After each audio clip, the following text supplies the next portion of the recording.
Here's the uncomfortable truth. A RAG system can give better answers and still make users less happy. Exactly. Answer quality and user satisfaction overlap, but they are not the same metric. And treating them as the same is how teams ship something that looks smart in evals and fails in production. So, what's the real fight here for programmers building RAG systems? The fight is between correctness and experience. Answer quality is about whether the response is accurate, grounded in the retrieved material, complete enough for the task, and faithful to the user's question. User satisfaction is about whether the person feels the system helped them quickly, clearly, and with the right level of confidence. That sounds subtle until it gets expensive. Give me a concrete case. Picture an internal policy assistant. Employee asks, "Can I expense a client dinner with alcohol in California?" The model retrieves the exact policy, includes exceptions, reimbursement caps, and approval rules. That is high answer quality.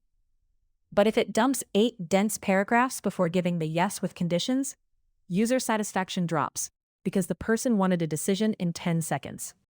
So the system was right, but it's still lost. Right. And the reverse happens too. A short, confident answer can feel great and score high in thumbs-up feedback, while being partially wrong, missing a jurisdiction caveat, or inventing a policy detail. That is high satisfaction with low answer quality, which is far more dangerous. Dangerous because people keep trusting it. Yes, in a RAG system, confidence has power. If your assistant sounds decisive, users stop checking sources. That means a polished wrong answer can quietly beat a careful correct one in user ratings, at least for a while. Okay, define answer quality in a way engineers can actually measure. Break it into parts. First, retrieval quality. Did the system fetch the right evidence? Second, grounding. Does the answer stick to that evidence instead of freewheeling? Third, task fit. Did it answer the actual question at the right depth? Fourth, calibration. Did it express uncertainty when the evidence was weak, conflicting, or incomplete? And satisfaction? Satisfaction is a user outcome signal. Did they get what they needed fast enough? Was the response clear? Did the format match the moment? Could they act without opening 5 extra tabs? And did the system earn trust without sounding robotic or evasive? Let's make that real again. Think about support surge for engineers on call. At 2 in the morning, someone asks, "Why is service A timing out after the deploy?" The best answer may be a ranked list of likely causes with links to the runbook, recent incident notes, and one command to verify the top hypothesis. A technically perfect essay on timeout mechanics is lower satisfaction because it delays action. So, quality is not just truth in the abstract. It's truth delivered in a usable shape.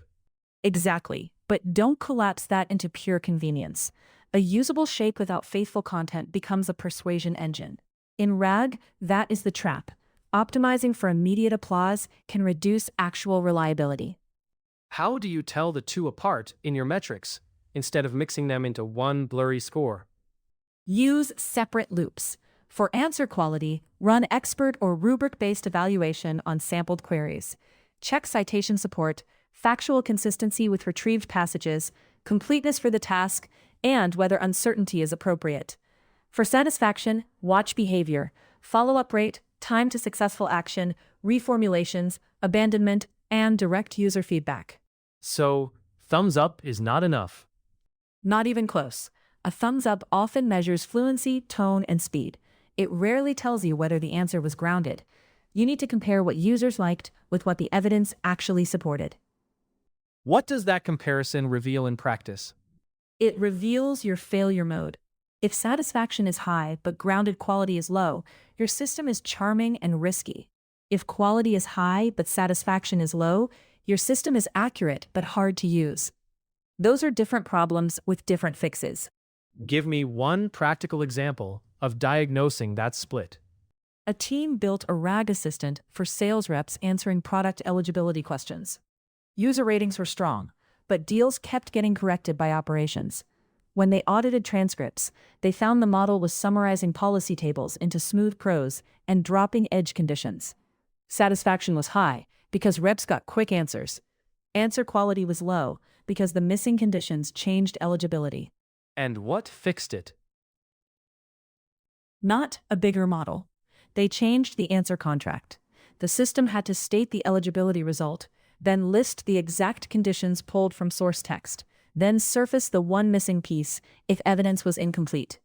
Ratings dipped slightly at first because answers felt less magical. Error rates dropped hard, and trust became durable instead of cosmetic. That's the power shift, right? You stop rewarding the model for sounding finished when the evidence is not finished. Yes, in strong RAG systems, retrieval and response design work together to expose what is known, what is inferred, and what is missing. That separation protects users from overconfident convenience. So if I'm building one now, what should change on Monday morning?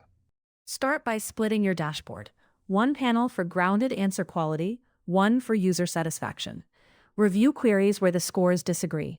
Those disagreements are where product insight lives, because they tell you whether to improve retrieval, response format, latency, or uncertainty handling. And strategically, the winners are not the teams with the flashiest demo. They're the teams that know when a happy user is actually safe to trust. In RAG, the goal is not to sound helpful. It is to be helpful in a way that survives contact with reality.